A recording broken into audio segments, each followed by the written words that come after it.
Will come to order. We'd like to thank our witnesses for joining us here today. Our committee has held several hearings this year examining the rise of domestic terrorism.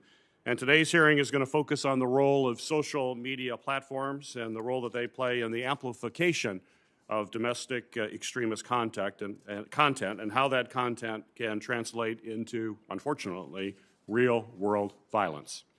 Yesterday marked 3 years since a white supremacist gunman opened fire in a Pittsburgh synagogue, killing 11 innocent people in the deadliest attack on the Jewish community in the United States. The attacker used the fringe social media platform Gab prior to the attack to connect with like-minded extremists and spread his own hateful and anti-Semitic views online. While that violent and hateful ideology has long terrorized communities for many Americans, the shocking attack was the first glimpse at how quickly increased exposure to extremist content and users with similar beliefs can radicalize domestic terrorists and drive them to act on their violent intentions. Less than a year after the Tree of Life attack, we saw white nationalists open fire in an El Paso shopping center. This attacker was one of many who viewed video of the Christchurch mosque massacres that widely circulated on social media just a few months earlier. A video he reportedly cited as inspiration for his deadly attack in a 2,300-word racist manifesto that he also posted online. And on January 6, 2021, we saw a stark example of how individuals went beyond seeing and sharing extreme content across numerous social media platforms. They were spurred to action by what they repeatedly saw online, and ultimately a mob violently attacked Capitol Police and breached the Capitol building. In attack after attack, there are signs that social media platforms played a role in exposing people to increasingly extreme content and even amplifying dangerous content to even more users. Yet there are still many unanswered questions about what role social media platforms play in amplifying extremist content. We need a better understanding of the algorithms that drive what users see on social media platforms, how companies target ads, and how these companies balance content moderation with generating revenue. For the majority of social media users who want to connect with distant family and friends or stay up to date on their favorite topics, there is very little transparency about why they see the content, recommendations, or ads that populate their feeds. And while social companies have promoted how they are providing more curated content for their users, we have seen how users can be shown increasingly polarizing content. In worst-case scenarios, users are reportedly recommending more and more extreme content, nudging them down a dark and dangerous rabbit hole. Recent reporting and congressional testimony and revelations in the Facebook papers have shed some light on business models that appear to prioritize profits over safety, and decisions that appear to disregard the platform's effect on our homeland security. It's simply not enough for companies to pledge that they will get tougher on harmful content. Those pledges have gone largely unfulfilled for several years now. Americans deserve answers, and how the platforms themselves are designed to funnel specific content to certain users, and how that might distort users' views and shape their behavior both online and offline. As part of my efforts to investigate rising domestic terrorism, including the January 6th attack, I've requested information from major social media companies about their practices and policies to address extremist content, so that we can better understand how they are working to tackle this serious threat. And while we're continuing to work with companies to get answers and examine relevant data, I'm looking forward to hearing from our experts today about how these platforms balance safety and business decisions, and specifically how these decisions relate to rising domestic extremism. Ranking Member Portman, you're welcome to start with your opening remarks. Thank you, Chairman. I appreciate your holding this hearing. It's a very important topic, and I look forward to hearing from our experts today. and then I think in a future hearing from some of the companies themselves. The role that social media plays in directing content that can lead to online and offline harms has taken on new significance in the past several weeks, as we've learned more about this from whistleblowers and others. And news has emerged about malfeasance by some of the largest internet platforms. This exploitation of social media, of course, is not new. In 2016, as chair of the Permanent Subcommittee on Investigations of this committee, I held a hearing which examined the Islamic State of Iraq and Syria, or ISIS's use of online platforms in furtherance of their violent goals. We learned from testimony that social media accelerates, in this case, ISIS radicalization and recruitment efforts, and can also speed up their mobilization to violence. Today, foreign terrorist actors continue to try to weaponize social media to inspire radicalization and attacks against Americans and American interests. This use of social media for nefarious purposes is not limited to terrorists, of course. Drug traffickers, foreign adversaries, and a host of other threat actors exploit online platforms, particularly social media. China and Russia use these platforms to conduct influence campaigns targeting Americans, including being involved in our elections. Drug cartels and gangs use these platforms to traffic narcotics. Traffickers use these platforms to exploit children and other vulnerable people. And domestic violent extremists across the ideological spectrum use social media to spread propaganda and recruit members to their cause. So it's a broad problem. Social media platforms acknowledge that these threats exist, and they talk about what they're doing to prevent bad actors from exploiting their sites, including artificial intelligence, to help moderate content, networks of cross-industry partnerships, and on-staff experts. Some of you maybe have been in that position, all to prevent or remove dangerous content.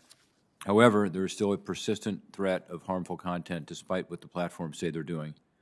These social media companies are businesses, so it's not surprising that Congress and others have trouble getting more information on their algorithms and how they operate, how they're designed to amplify content. That's proprietary information, I understand that. But Congress has heard from whistleblowers, like Frances Haugen recently, that Facebook has not addressed troubling aspects of its algorithms, which have promoted a variety of concerning and alarming posts. This raises important questions about whether or not it is time to revisit the immunity provided by Section 230. In 2017, during my time as PSI chair, I introduced legislation which would remove Section 230 immunity from platforms that knowingly facilitated sex trafficking. So we have dealt with this issue. That legislation, called the Stop Enabling Sex Traffickers Act, or SESTA, was actually signed into law back in 2018.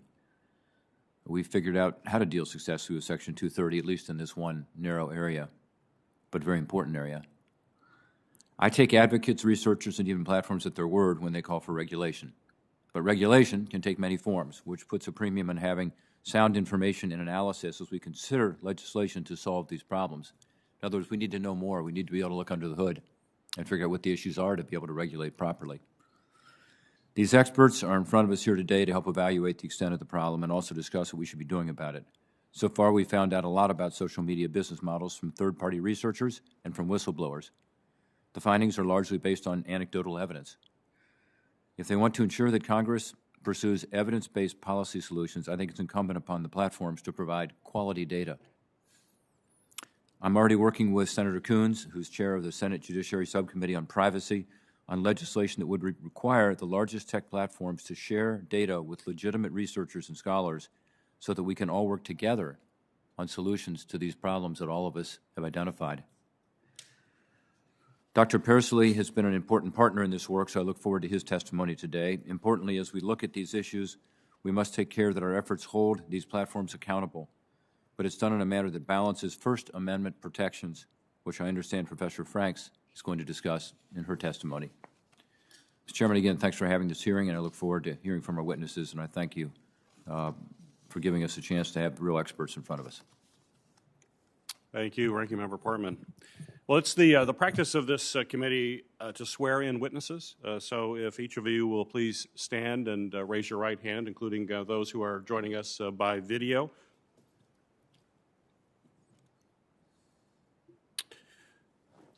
Do you swear the testimony you will give before this committee will be the truth, the whole truth, and nothing but the truth, so help you God? Yes. Yes. You may be seated. Our first witness today is the Honorable Karen Kornbluh, former ambassador to the Organization for Economic Cooperation and Development, and who currently serves as a senior fellow at the German Marshall Fund of the United States, where she leads its digital innovation and democracy initiative to ensure technology supports democracies across the globe. Prior to her role with the German Marshall Fund, Ms. Kornbluh served in previous administrations as Chief of Staff at the U.S. Treasury Department and of the Office of Legislative and Intergovernmental Affairs at the Federal Communications Commission, where she negotiated early Internet policies. Welcome to the committee. You are now recognized for your 5-minute opening remarks.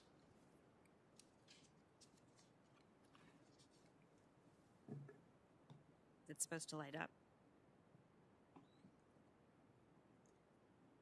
Thank you, Chairman Peters, Ranking Member Portman, and committee members for the opportunity to testify on this critical issue.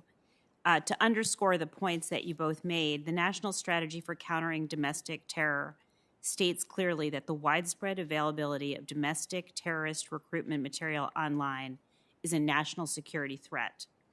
I'd like to stress 3 points today. First, the design of the platform and its algorithms can promote radicalization. Second, this cannot be addressed by after-the-fact whack-a-mole content moderation.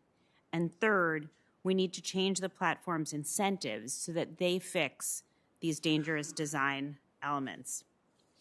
As part of a test, Facebook researchers created an account for a fictional Carol Smith, a 41-year-old conservative mother from North Carolina. Within days, Carol was recommended pages related to QAnon, and within only 3 weeks, the platform showed her an account associated with the militia group 3%ers. She didn't ask to be shown this content, she had no idea why she got it, and she had no idea who was paying for it. Facebook groups can be manipulative as well. Internal research found that a full 70% of Facebook political groups in the U.S. were rife with hate, bullying, harassment, and misinformation. Facebook's own algorithms recommend extremist groups to users. For instance, Facebook directs users who like certain militia pages towards other militia groups. The platforms also provide tools that help extremists to organize. So-called super inviters can create invitation links to groups that can be shared on or off Facebook.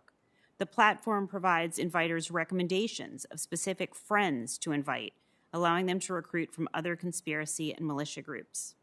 As an example, Stop the Steal inviters sent these kinds of automated invitations to members of other groups, resulting in high membership overlap with Proud Boy and militia groups and fueling Stop the Steal groups' meteoric growth rates. This is a national security vulnerability. It was recently revealed that 140 million Americans were targeted by troll farms operating out of Eastern Europe. Similar algorithmic radicalization is evident on other platforms. TikTok's algorithm, for instance, also promotes content from QAnon, the Patriot Party, Oath Keepers, and 3%ers.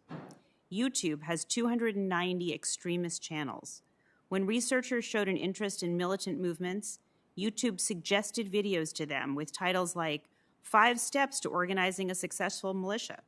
The platform also recommended videos about weapons, ammunition, and tactical gear. Extremists find it all too easy to work across platforms.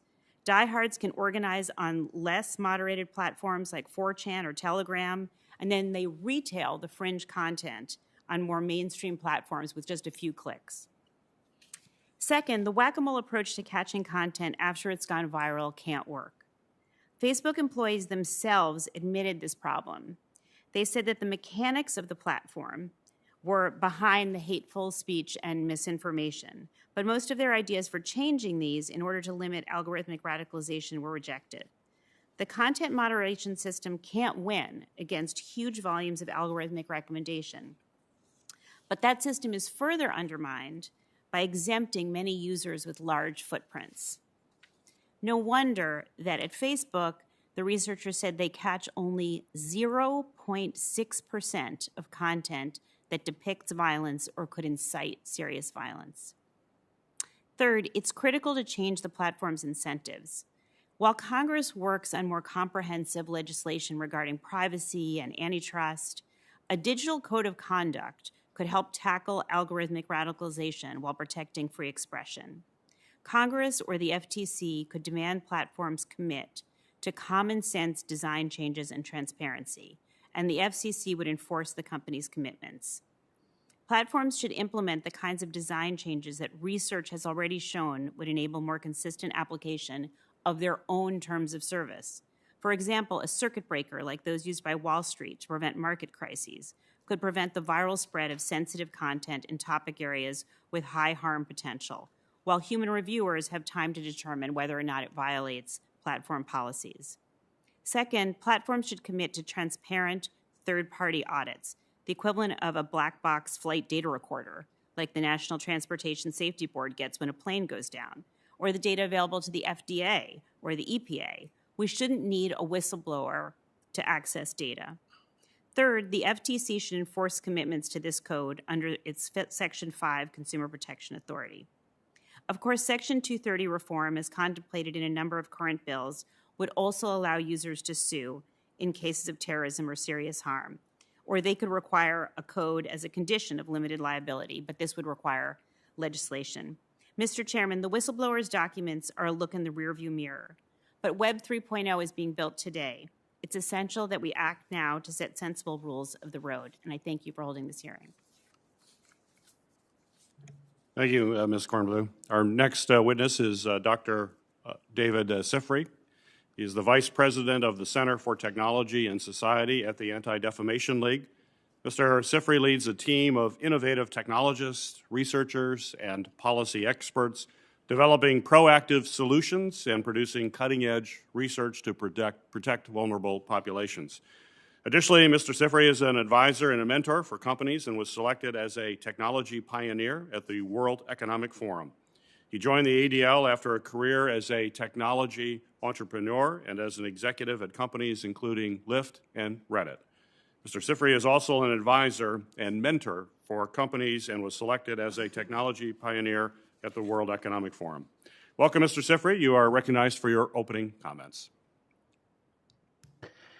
Mr. Chairman, Ranking Member Portman, members of the committee, good morning. It's an honor to appear before you today to address the ways social media platforms amplify hate and foment domestic terrorism. For over a century, ADL has been a leading voice in fighting hate in all forms, and we've been tracking online hate since the days of dial-up. In 2017, ADL launched our Center for Technology and Society to respond to the threat of online hate. My team advocates for targets of online hate and harassment. We deeply engage with and call out tech platforms to hold them accountable for their actions and their deliberate inaction. Before joining ADL, I spent my career as an entrepreneur and executive in the tech sector. A trained computer scientist, I founded 6 technology companies and served as an executive at Lyft and Reddit. I have been on the inside, and I know firsthand how big tech companies work and how business incentives drive product, policy, and strategy. These platforms maximize profits by providing hyper-targeted ads to an audience that spends large parts of their life online. Core product mechanics like virality and recommendations are built around keeping you, your friends, and your family engaged. The problem is that misinformation, hate-filled and polarizing content is highly engaging, so algorithms promote that content. As ADL's own research has long suggested, and Facebook leaks confirm, these platforms exploit people's proclivity to interact more with incendiary content, and tech companies do so with full knowledge of the harms that result. Ultimately, these companies neglect our safety and security because it's good for the bottom line. With no accountability, no regulation, and no incentives beyond growth and increasing ad revenue, extremists find a haven to reach, recruit, and radicalize. Platform algorithms take advantage of these behaviors, especially to our attraction to controversial and extremist narratives. As a result, some users get trapped in a rabbit hole of toxic content pushing them towards extremism. This has deadly consequences. ADL reports show that extremists on mainstream platforms push people into fringe communities that further normalize hate and violence. Extremist ecosystems inspire individuals to commit acts of domestic terrorism, as we saw in Charlottesville, Poway, and El Paso. Senators, 3 years ago yesterday, in what was the most lethal anti-Semitic attack in American history, 11 congregants were massacred at the Tree of Life Synagogue in Pittsburgh.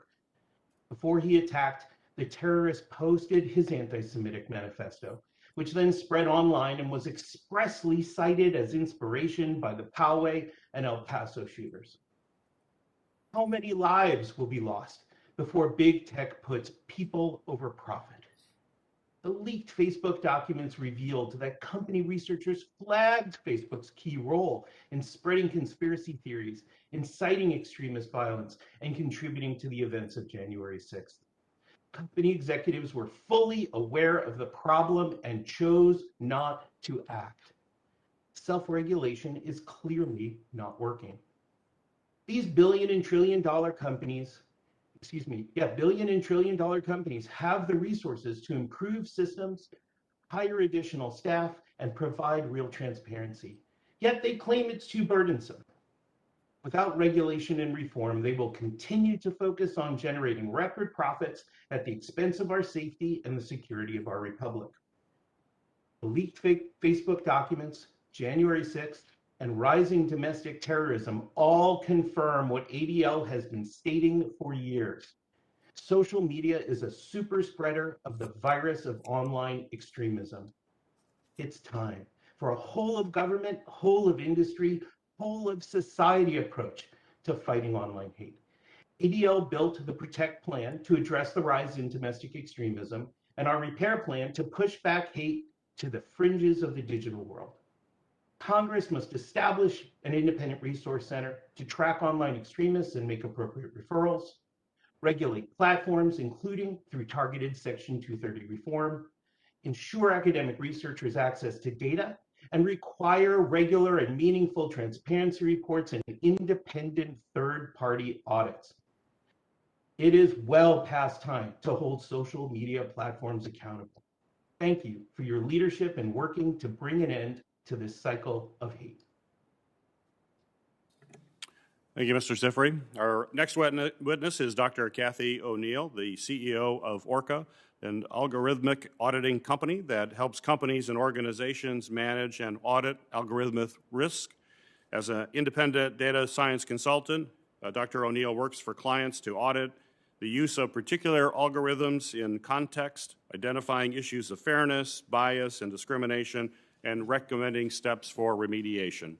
Dr. O'Neill earned a PhD in math from Harvard, was a postdoc at MIT Math Department, and a professor at Barnard College. She has authored the books Doing Data Science and Weapons of Math Destruction, How Big Data Increases Inequality and Threatens Democracy.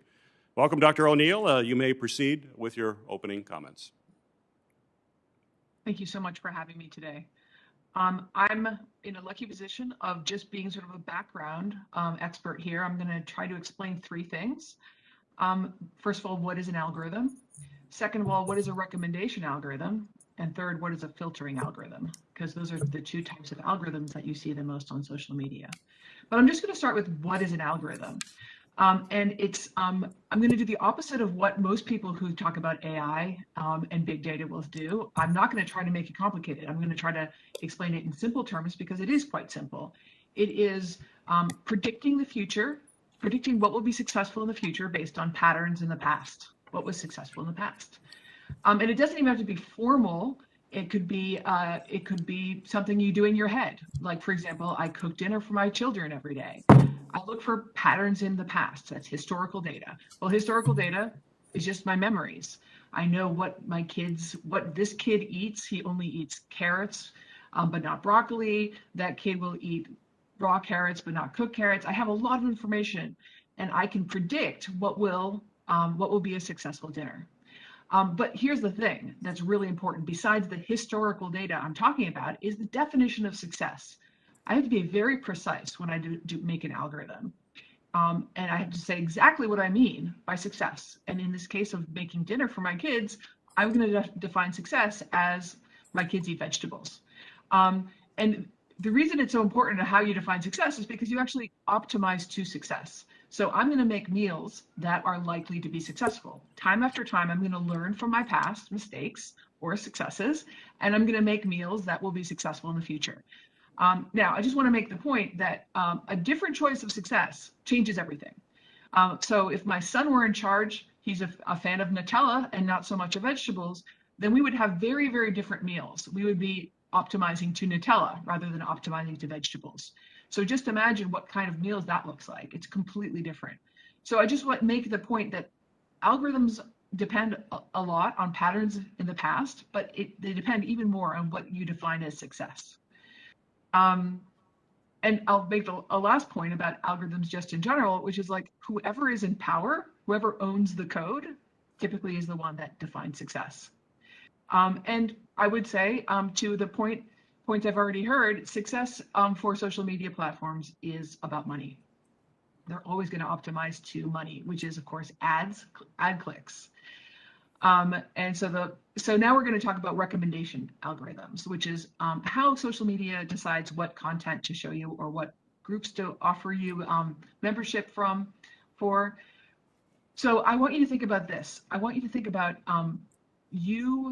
your behavior on these platforms are just it's a sort of scoring system. Like you have scores in multiple dimensions. Actually, let's start not with social media platforms, but let's start with like Netflix. Let's say you watch Die Hard, the movie, twice a week, every week. Then you're going to be scored in multiple ways by the platform. For example, you'll be scored along the lines of, do you like male characters in your movies or female character in your movies? Do you like violent movies or non-violent movies? Do you like suspenseful movies or non-suspenseful movies? And if you watch Die Hard twice a week, your sort of male character, violent, suspenseful movie scores will go up every time you do it. And every time you watch a movie that's like a chick flick, a romantic comedy, those scores will go down a little bit and romantic comedy scores will go up. So you should think about your profile from the perspective of a recommendation algorithm as just a series of scores along these various dimensions that profile you, like what is your taste? Now, for the definition of success of those algorithms, the point is that they want you to stay on the platform as long as possible. For social media algorithms, the definition of success is, again, staying on the platform as long as possible. They will profile you and score you in all sorts of ways to figure out how to keep you on the platform. So I just want to make the point that this is completely neutral so far. They would likely score me as very interested in crafting and yarn in particular, and they would offer me yarn type things. And every time I click on them, my yarn profile score goes up. So they would peg me more and more over time as somebody quite interested in yarn. And in that sense, I would become an extremist with respect to yarn. So every single person is sort of nudged and profiled with respect to their interests. And I would even add that it's not just what they're interested in initially, but they can become more interested in certain things over time because of the content that's offered them. So similarly, if I watched Die Hard enough on Netflix, I would be offered more and more movies like Die Hard, and that would actually inform my profile and my tastes in the future. I would spend time a little bit on filtering algorithms, but it just suffices to say that whereas recommendation algorithms work quite well for the social media platforms, and they make them very profitable because they do succeed in keeping people on the platforms, the opposite is true for filtering algorithms. The idea of getting rid of harmful content, they do not work well at all. They're very, very facile, sort of keyword search-based algorithms, and they are quite unsuccessful compared to recommendation algorithms. And I'll stop there for now. Thank you. Thank you, Dr. O'Neill. Our next witness is Dr. Nathaniel Persily, the co-director of Stanford Cyber Policy Center and the James B. McClatchy Professor of Law at Stanford Law School. Dr. Persily's scholarship and legal practice focuses on American election law. He is a co-author of the book Law of Democracy. His current work has been honored as a Guggenheim Fellow, Andrew Carnegie Fellow, and a Fellow at the Center for Advanced Study in the Behavioral Sciences, examining the impact of changing technology on political communications, campaigns, and election administration. Dr. Persily, you may proceed with your opening comments. Thank you very much, Chairman Peters and Ranking Member Portman and members of the committee. I'm going to spend my time today talking about what we know, what we need to know, and then what to do about it. Before I do that, let me just sort of admit what we all know, which is why we're here. And that is that a courageous woman revealed thousands of pages of documents that previously no one had seen outside of the company. The revelations themselves, the content, were quite striking, but the fact that she did it was really momentous. And it sort of brought front and center the fact that the internal researchers at these companies know an enormous amount about us, and we know very little about them. And that is an equilibrium which is not sustainable, right? We cannot live in a world where all of human experience is taking place on these platforms, and the only people who are able to analyze the data are the people who are tied to the profit-maximizing mission of the firms. And so, as Senator Portman mentioned earlier, I've been working both with his staff and others, trying to figure out a way to open up these companies to outside research because they have lost their right to secrecy. Right? We're at a critical moment where we need to understand what is happening on these platforms. So let me talk about three areas of critical importance when it comes to research on online harms. The first is how much content, how much harmful content appears on these platforms. The second is the role of the algorithm, and the third has to do with advertising. So first, how much harmful content is there on these platforms? And the answer is a lot. Right? If you listen to or read the transparency reports, there are millions of examples of whether it's hate speech or disinformation or inciting content and the like. But those numbers are really quite meaningless. So is the claim that, for example, Facebook takes down 4 billion accounts a year. I mean, that's interesting because it seems like a lot. But none of us really know what the denominator is. We don't know how much of the offending content is being shared and viewed by users of the platform, and what the experience is, both of the average user and certain subsets of users. And so for most people, it's quite sort of important to understand their experience online is not filled with hate speech. It's not filled with disinformation and the like. But that is also the wrong question to ask. The question, and where I think research has progressed in the last few years, is to suggest that there's a sizable minority on these platforms who are experiencing and producing an enormous amount of this terrible content, whether we're talking about incitement, hate speech, disinformation, and the like. And particularly because these are folks that it's going to be very hard to survey, it's going to be very hard to get them in sort of outside strategies for research, we need the internal data to figure out exactly what's going on. Secondly, on the role of the algorithm. So this is an area where the platforms and outside observers seem to have diametrically opposed views. Whether it's the Haugen revelations or others that from Facebook who have made this point, or even conventional wisdom, the argument is made that they're maximizing for engagement, and salacious, disinforming, and hateful content it generates the most clicks, and therefore that is what's favored in the algorithm. If you ask the companies, they say no, that there are all kinds of measures that the firms are taking in order to take down this offensive content, that they take down, as I said, millions and millions of examples of hate speech and the like.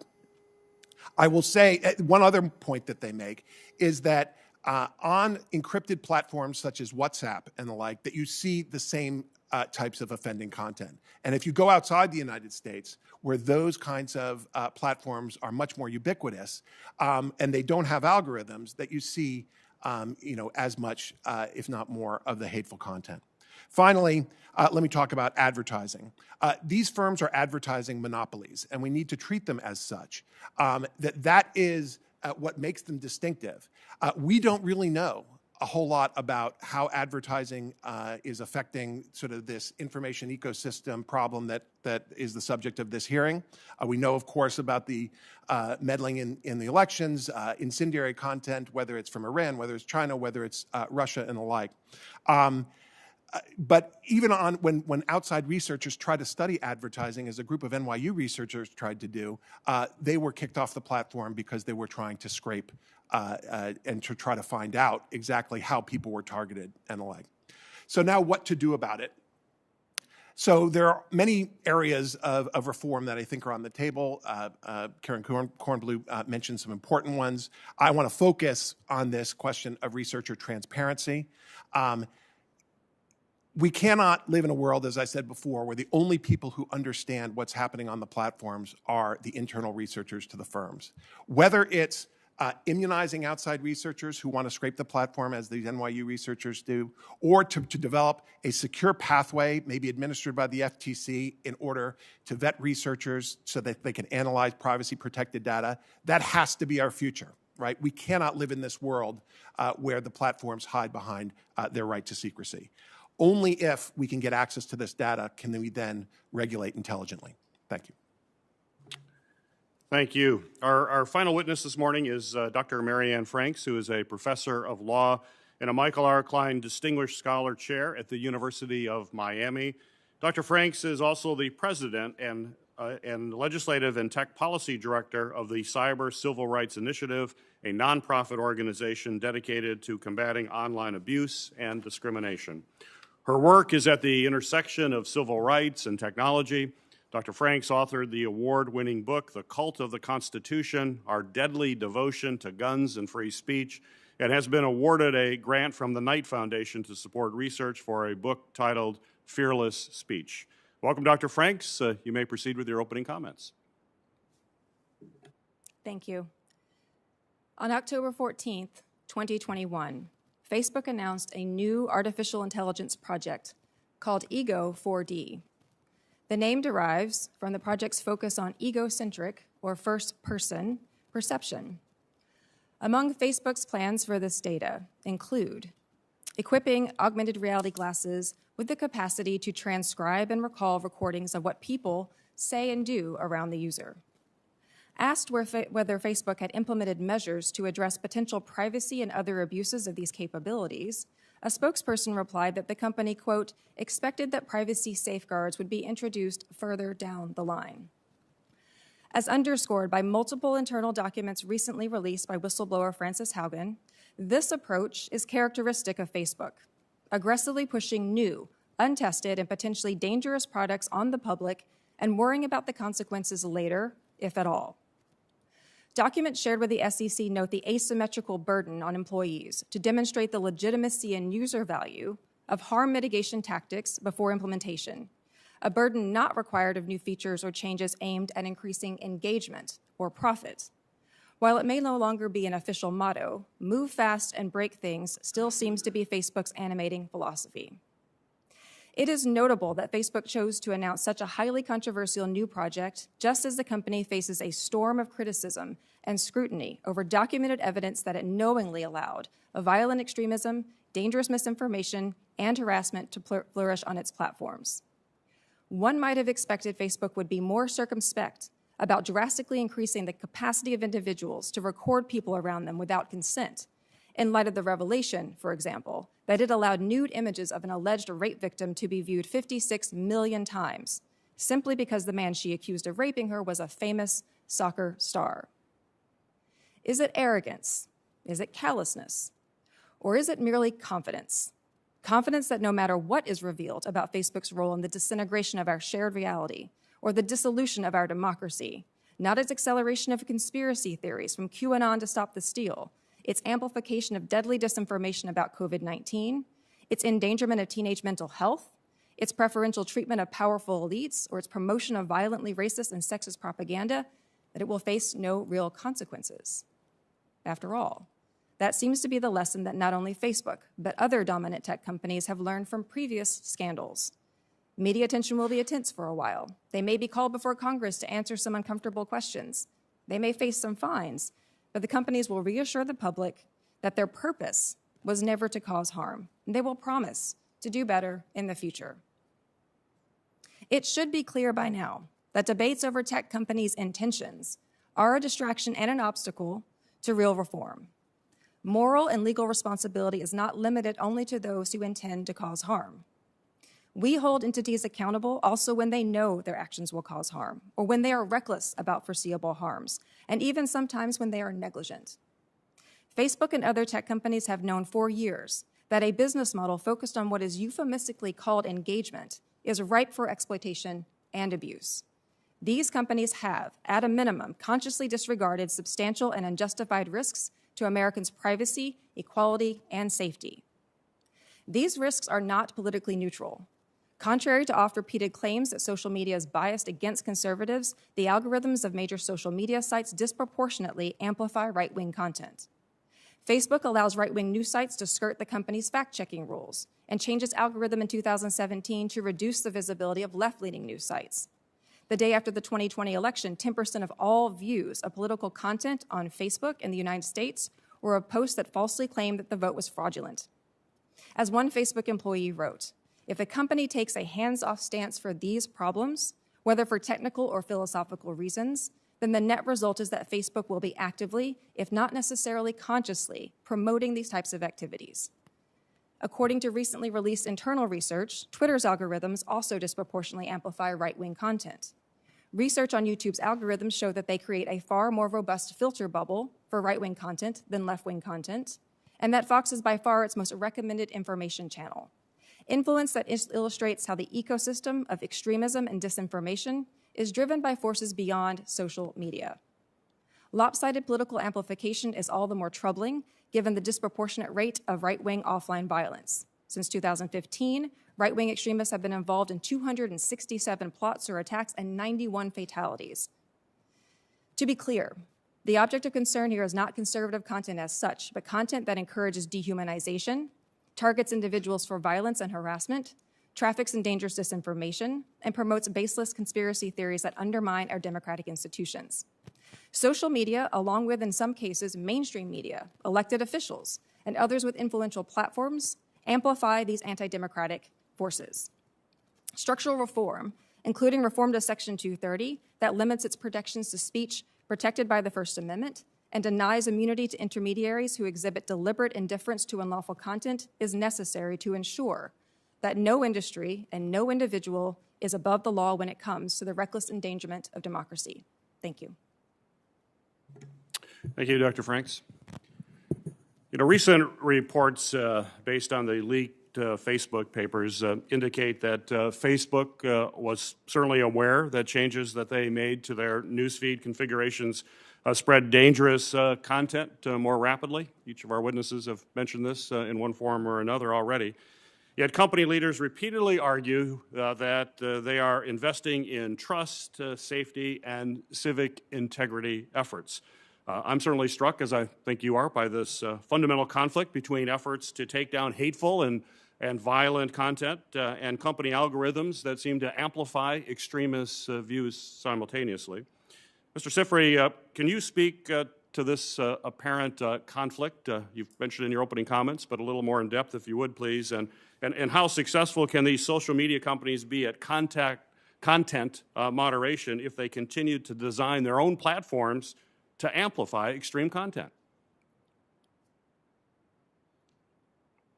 Mr. Chairman, thank you so much for that excellent question. I think it really cuts to the heart of the conversation here, that at its core, what we're talking about is the incentive systems that drive this business model, a business model that is based around getting you engaged.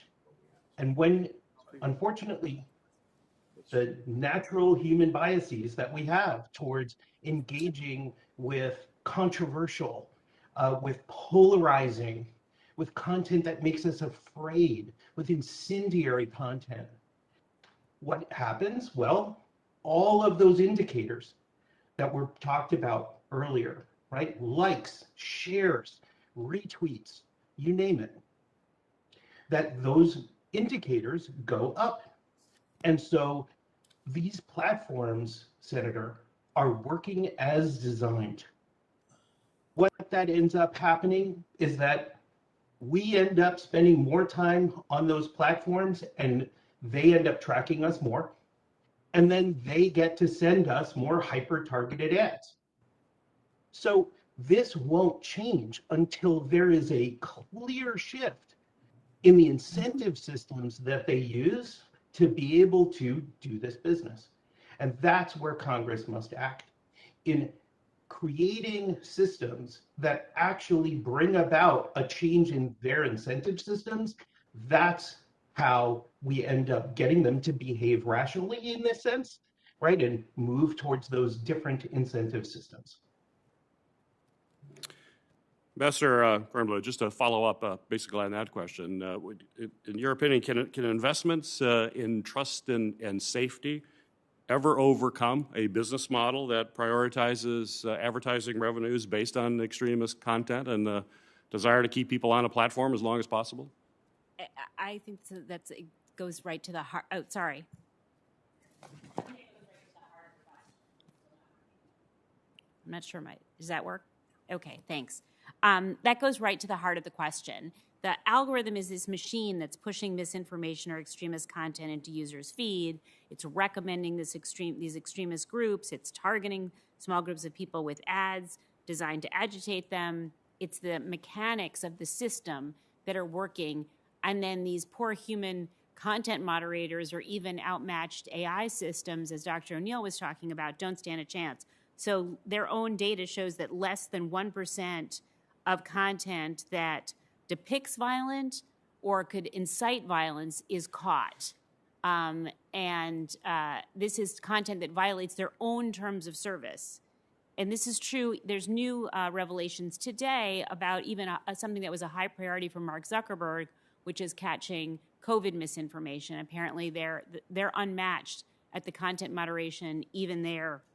An international vaccine expert that I talked to told me he was so frustrated because he felt that the disinformation purveyors were working with the motor of social media and that the public health officials were fighting against the engine of social media. And I always think of, if you'll excuse this vision, I always think of that I Love Lucy skit when she and Ethel are on the candy conveyor belt and they're desperately trying to, go as fast as the conveyor belt. These content moderators just don't have a chance.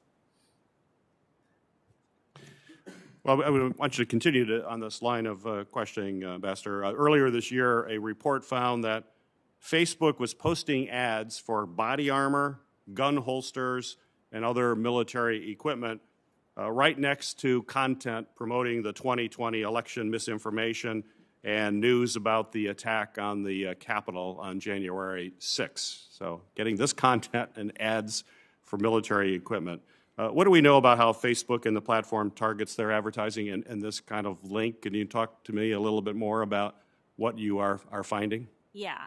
And this is, there's so much here and it's overwhelming and it's hard to get our heads around this advertisement of these kinds of weapons. But there are three ways in which ads in general drive extremism.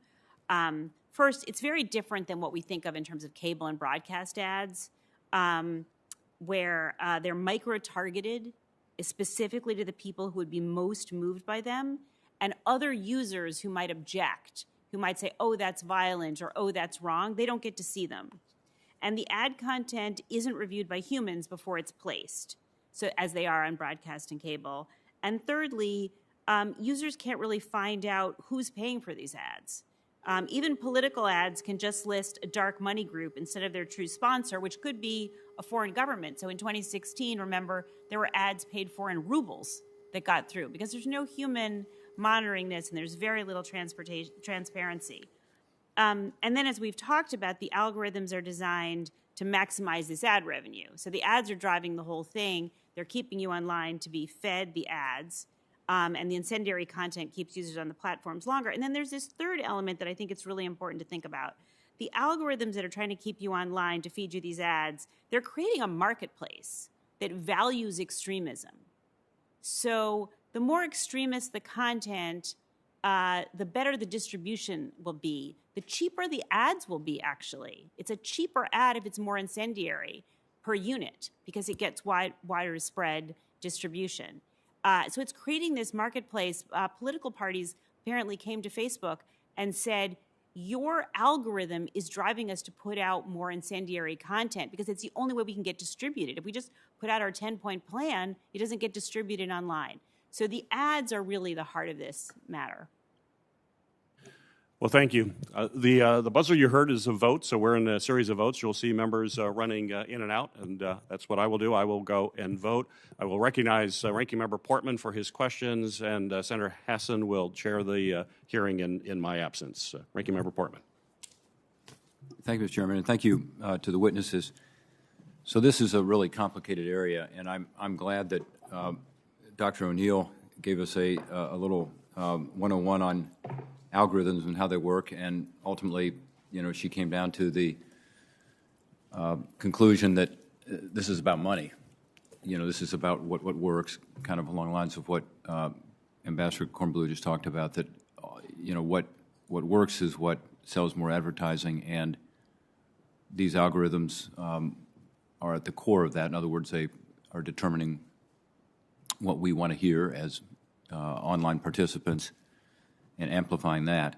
I will say two things that I just want to try to stipulate here at the start, and some may not agree with me, but it seemed to me, Ambassador Kornbluh, in your comments in particular, you were focused on right-wing extremism as being the problem. It's not. It's everything, and I hope we can agree to that because, again, the work that we did early on in this committee with regard to what ISIS was doing online, and in terms of recruiting and spreading violence, and in terms of what happens today even. I mean, there is, as you know, a lot of concern about these platforms not allowing what happened at the Wuhan lab, the leak, to come out, or concerns about what Hunter Biden is doing or not doing being blocked, or other things that lead me to believe that whether it's Antifa on one side or whether it's white supremacy on the other side, we need to look at this as a problem that is impacting ideologies across the spectrum.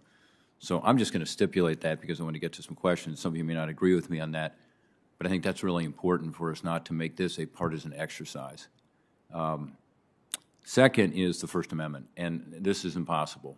How do you figure out what is speech that is peaceful expressions of points of view that we should be encouraging, and what is content that ought to be, filtered in some way. And there's lots of examples of this. Recently, parents at a school board meeting by, I guess it was the National School Boards Association, said these are domestic terrorists. They aren't domestic terrorists. These are parents trying to, and I think they later apologized for saying that, but parents expressing their strongly held views about their kids' education.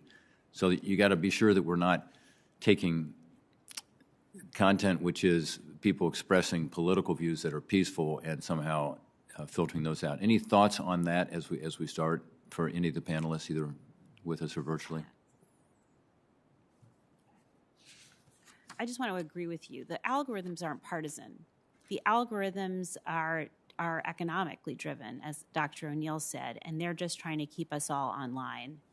And so I think it's really important to keep that in mind. And I think for the First Amendment, the freedom of speech, freedom of association, it's extremely important that the government not be in the business of deciding what's true and what's not true. And that instead, that's why I think some of these revelations from the whistleblower are so important, because she focuses us upstream of the content, at the mechanics of the platform, and how it's driving this content just to service itself and to service its ad revenues. And if we focus on those design elements and we focus on transparency especially, that furthers First Amendment concerns. It furthers freedom of speech and freedom of association. Transparency is such an important principle. If we let consumers know who's behind what they're seeing, what interest is it serving? Well, and that leads me to my core question today, really.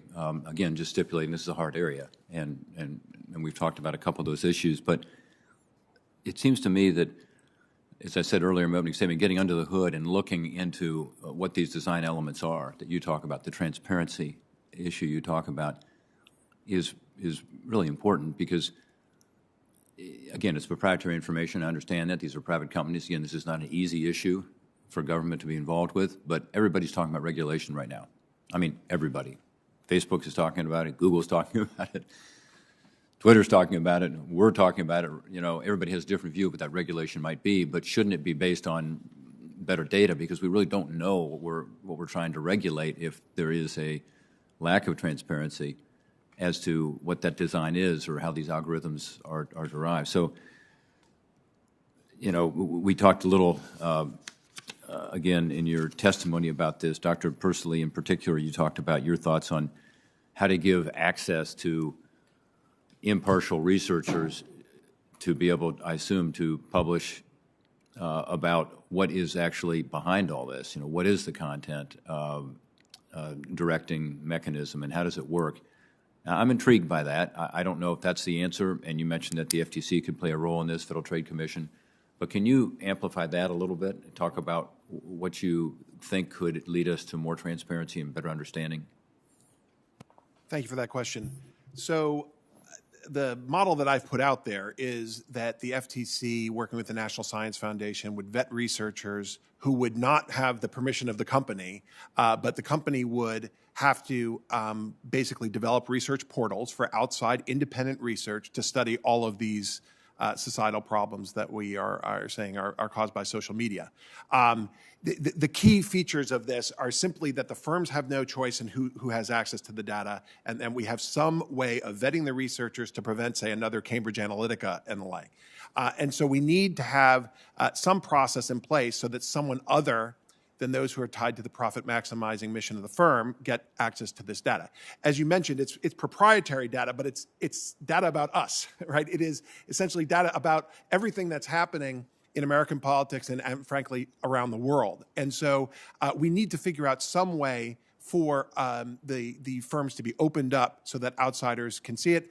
My view is that they shouldn't turn the data over to a government agency, that would pose real privacy and surveillance problems. We want to make sure that there's a vetted, independent third party that's able to do this kind of research on all of these questions that have come up today, so that we can get to this answers to the questions about some of the questions that you asked earlier about the propensity on the left and the right to engage in hate speech or engage in violent content, like, as well as potential bias in the content moderation platforms and the like. Only if we have access to the data can we really answer those questions.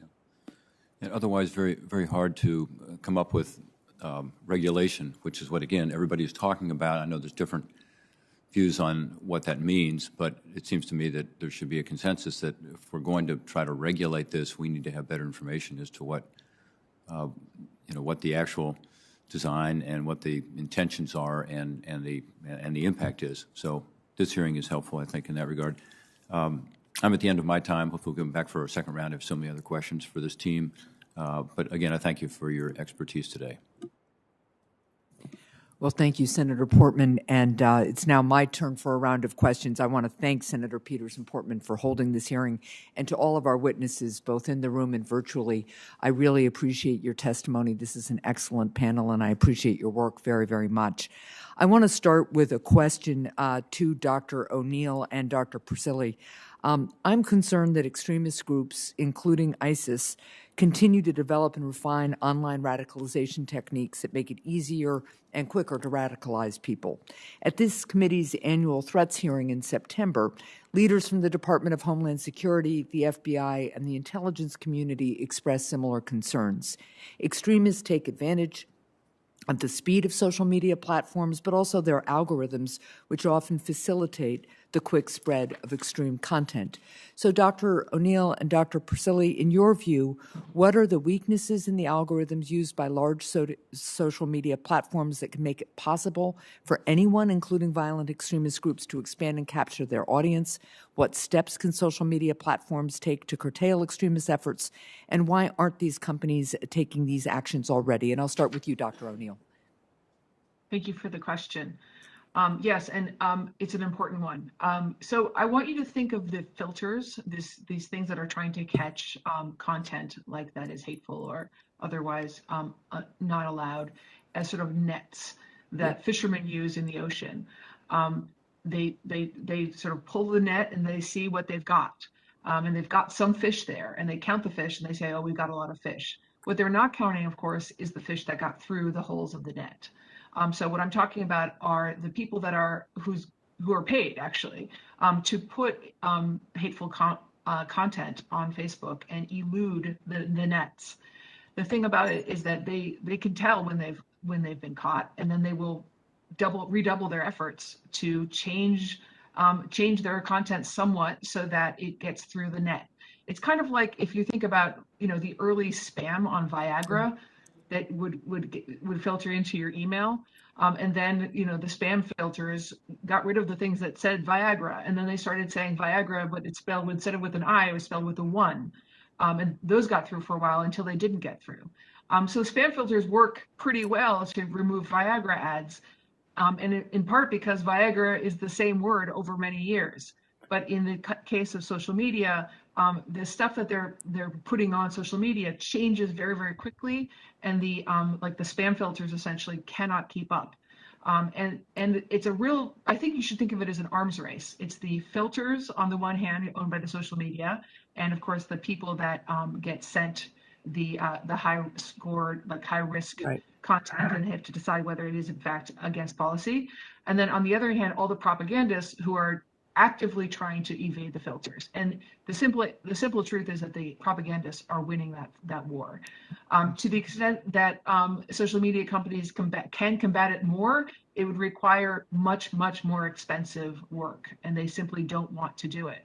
So their policy has been, we're going to count how many fish we got. We're not going to count how many fish we didn't get.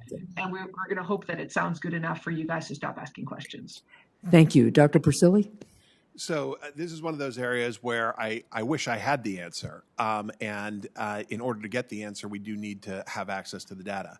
I will say that, having talked to many of the integrity teams at these companies, these are pretty sophisticated operations that they've stood up in the last 5 years. And there's more that they could do. And as bad as things may be in the U.S., by the way, there are a lot worse around the world. And that's something that I think naturally we're focusing on problems unique to the U.S.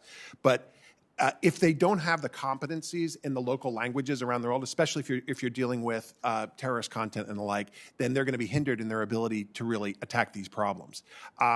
Again, if you look at the work that we've done at Stanford, if you go to the Stanford Internet Observatory, we've been trying on the outside to flag this kind of content, the violent content, terrorist content, and foreign election meddling and the like. And so we've been trying to do on the outside what they do on the inside, but it's extremely difficult. Okay. Thank you. Dr. Franks, the proliferation of non-consensual intimate imagery, sometimes called, quote, revenge porn, is a pervasive problem on the internet. There are a number of truly despicable sites dedicated to hosting that material, but often users also share these private images and videos on large social media platforms with absolutely devastating consequences for those whose images are shared without their consent. Congress and the states have taken notice of the tremendous harms from these situations, and there is some work going on to address the problem. But what more should social media companies be doing to prevent this content from being hosted on their platforms and to more immediately remove it when found? What additional tools could these companies give to people to help ensure that their images are not shared on social media platforms? Thank you. Social media companies, I will say this about some of the more dominant companies, have been trying to tackle this issue, Facebook among them.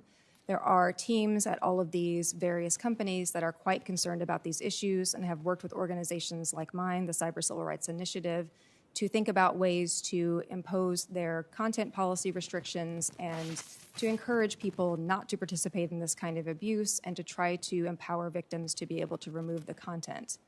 That being said, those kinds of measures are essentially putting victims at the mercy of these companies. They may choose to make this a priority. They may choose to impose some sort of policies, but there isn't any necessary reason for them to continue doing so. And tomorrow they could simply stop. So I think it really is important for the work that is being done by the state legislatures and by Congress The SHIELD Act is included in the Violence Against Women Reauthorization Act of 2021 that would federally criminalize non-consensual pornography. That would be a real incentive, I think, for these companies to take it seriously.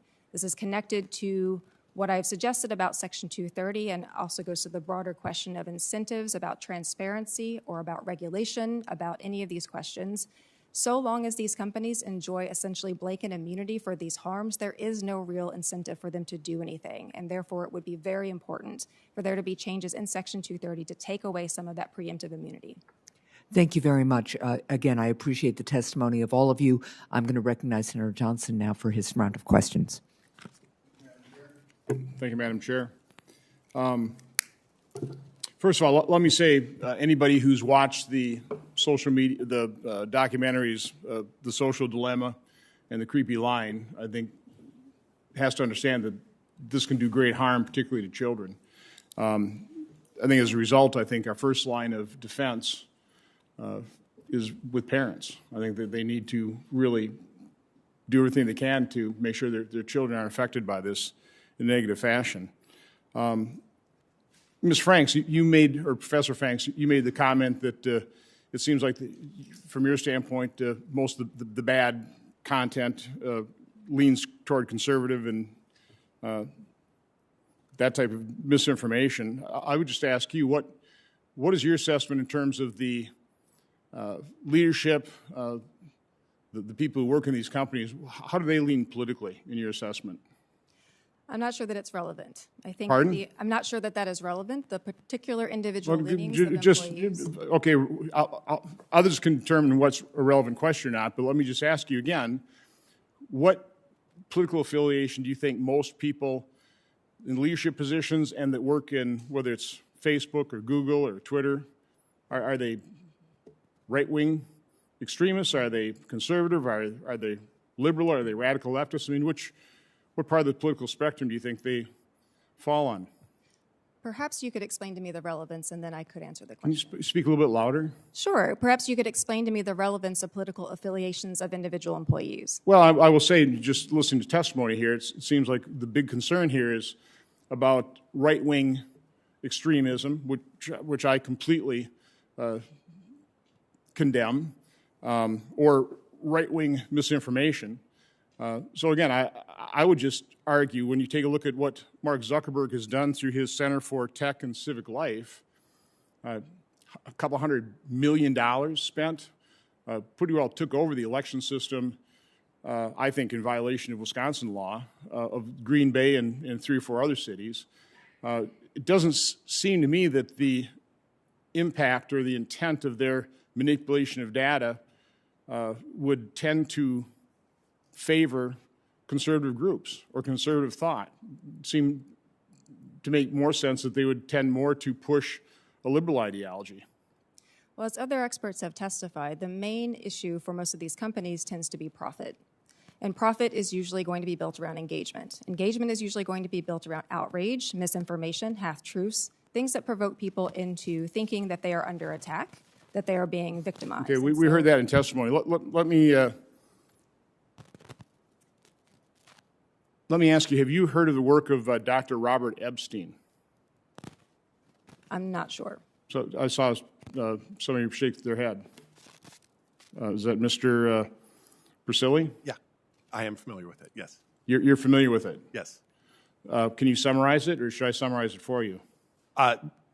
Whichever you prefer, but yes, that he makes the argument that the platforms favored the Democrats in. Well, he makes the argument that through manipulation of search, Google, as it ramps up toward elections, starts manipulating the search to push users of Google into the type of information that is going to tend to have you vote or decide to vote for a Democrat, delivering, according to him, millions of votes to Hillary Clinton, millions of votes to congressional Democrats in elections in 2018.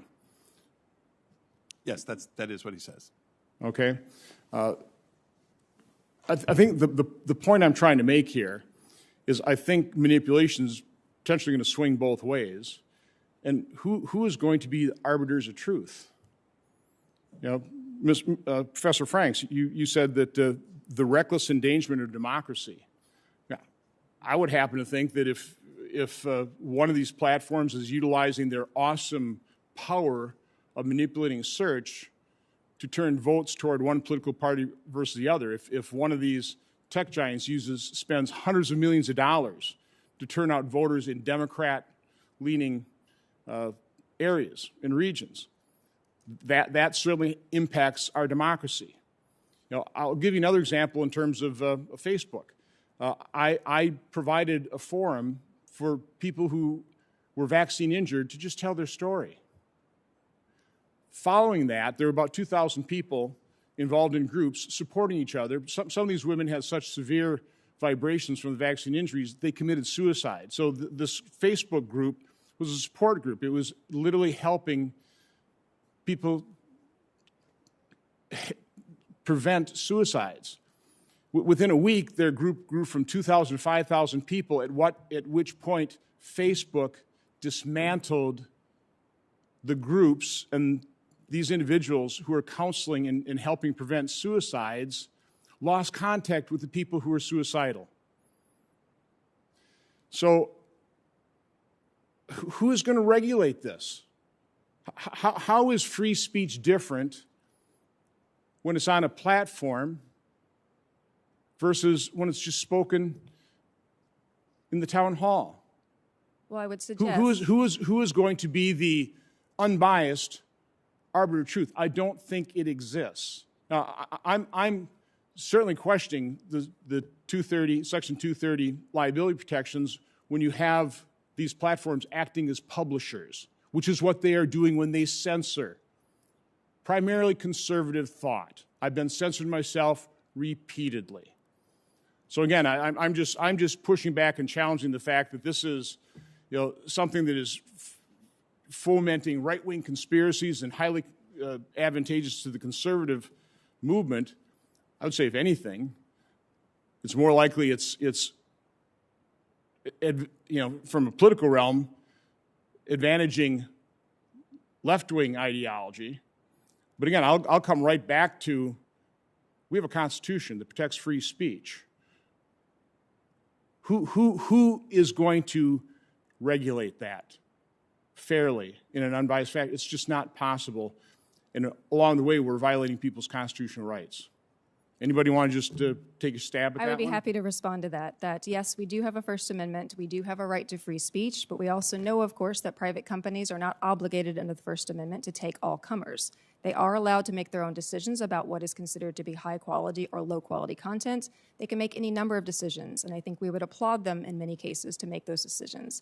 As we were talking about just before in terms of non-consensual pornography, I, for one, am very happy that Facebook has made the decision to say that that is not welcome on their platform. When it comes to the questions of conservative versus liberal bias, this is not a preconceived notion that I am suggesting here. This is not about intuitions or impressions, although I know that those can go in many different directions. This is about what the data actually suggest. The data actually do indicate that right-wing content is more amplified on these social media platforms than left-wing content, and that right-wing content is more disproportionately associated with real-world violence. Not hurt feelings, not people being upset, but in fact actual violence, actual armed insurrections, actual notions of terrorism and anarchy. Thank you, Mr. Chairman. Thank you, Senator Johnson. Senator Ossoff, you are recognized for your questions. Thank you, Mr. Chairman. Ms. O'Neill, based upon your experience reviewing the algorithms underpinning many of these platforms and similar products, can you please connect the dots for the committee, the link between the scale that these companies manage to achieve and the algorithms that they use to feed content to targeted users? Thank you for your question. I'm going to make a confession. I haven't audited these algorithms because these companies have not welcomed me or invited me to inside their systems. They would not want me there. And for that matter, I don't think I would take that job for the very reason you're asking the question. As an algorithmic auditor, I want to consider who would be harmed, who are the stakeholders, and what kind of harm would come to those stakeholders or might come to those stakeholders. I don't go in assuming there's harm, but I do go in thinking about who are the stakeholders and what could harm them, and then making and developing tests and experiments to see the extent to which these harms are actually occurring.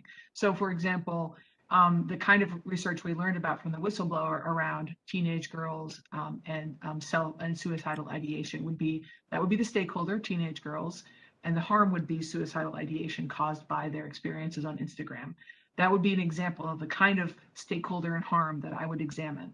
But if I were to actually be given the job of auditing the Facebook algorithm or the Instagram algorithm or any of the other algorithms, it would just be too large. There would be too many stakeholders.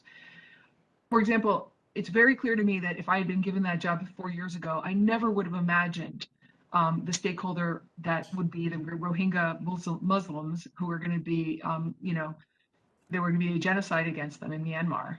That simply would not have occurred to me. So it's just too big a job to do that, and it's because of scale, because it's international, and because even within the United States is too large to imagine who are the stakeholders and what kind of harm could befall them. Having said all that, there are specific stakeholders that you can imagine right now that are interested, that are the focus of this particular committee, that you could be saying, well, wait a second, are these stakeholders having these harms that are actually illegal or a national security threat?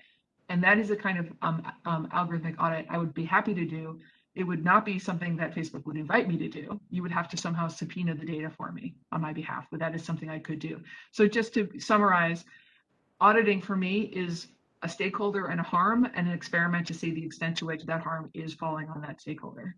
And I'd be happy to do that, but you have to choose a few of them because there's just almost an infinite number to consider a priori. Okay, Ms. O'Neill, thank you. Dr. Frank, having observed this hearing, paying close attention to the broader discourse in politics, culture, society on these issues, what do you think is being missed by policymakers, and how is the nature of our debate perhaps overlooking key considerations or facts relevant to the policy discussion? Thank you. I think a lot of what is being missed is, or I should say the focus is sometimes on purposes, intentions, listening to the companies say, we're working on this, we wish we had caught that. I really think it is long past time that we look beyond what the companies are saying they care about and what they're intending to do and simply look at what is happening, that the question of intentions just be something we leave in the past. And so this is why I suggest, for instance, that Section 230 is ripe for reform, because it gives too much deference to the idea that this industry will be able to regulate itself. I think the other important issue is to recognize that certain types of changes to Section 230 need not raise or settle all of the First Amendment concerns that have been brought up that are, of course, legitimate to bring up and be concerned about, that modest reforms to Section 230, for instance, denying immunity when it comes to harm that is caused, that is foreseeable, and to which intermediaries have exhibited deliberate indifference, all that would do would be to allow people to be able to sue these companies if they had a theory. It doesn't mean that they would be vindicated. It doesn't mean that some of that speech would not ultimately be found to be First Amendment protected. It means that the industry would not continue to have this kind of preferential treatment that rarely any other industry really has. They would be called to account. They would have to reveal documentation. They would give us some transparency about the inner workings of what these companies actually do. And they would allow, at least in some cases, for people who have been harmed to prevail and to actually get some kind of compensation for their injuries. Thank you, Dr. Frankson. What information about the business practices of these firms that may not currently be public do you think would be of the greatest value to Congress as we weigh potential statutory revisions? There are any number of things that I would particularly be interested in hearing what these companies are doing, but just to take a few examples, when companies implement policies against certain types of harms and say that they now have removal policies, let's say with non-consensual intimate imagery, what is the data in terms of what kinds of reports they're getting? What is the data in terms of whether they are taking those requests seriously? How quickly are they responding to those requests? How often are they aware that those types of material is flourishing on the platform and increasing engagement? How many times are they willing to nonetheless hold to their principles and take it down as they have said that they would? In essence, are they actually fulfilling the promises that they're making to the public? Thank you, Dr. Franks. Thanks to the panel. Mr. Chairman, I yield back.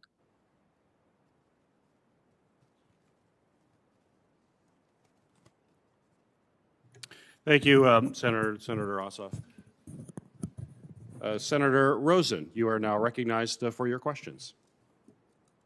Well, thank you, Chair Peters, of course, Ranking Member Portman, for holding this very timely hearing. And to our witnesses, I appreciate you being here and sharing your expertise with us. I want to talk a little bit about algorithms, because the tools of violent extremism, like conspiracy theories and disinformation, they frequently begin online as the building blocks of hate. As we've seen time and time again, hateful online words can morph into deadly offline actions, and then amplified once again online. This is a vicious cycle. This was the case 3 years ago yesterday at the Tree of Life Synagogue shooting, and it's true in far too many cases of hate. So as we've been discussing today, what often enables extremist groups and individuals to disseminate hate messaging are social media algorithms. Platforms generate algorithms that promote content, even if it's harmful, to keep people engaged. And engagement is what drives advertising revenue. We've learned recently that social media platforms have known for some time, and I'm going to quote here, hate speech, divisive political speech, and misinformation, unquote, on their apps are having a negative impact on society. And that, again, I'm going to quote, the core product mechanics, such as virality, which means how viral someone goes or some post goes, those recommendation algorithms optimizing for engagement, they're a significant part of why these types of speech flourish. So as a former computer programmer, I know that platforms have the capability to remove bigoted, hateful, and incendiary content that leads to violence. And I also know that they have an obligation to do so.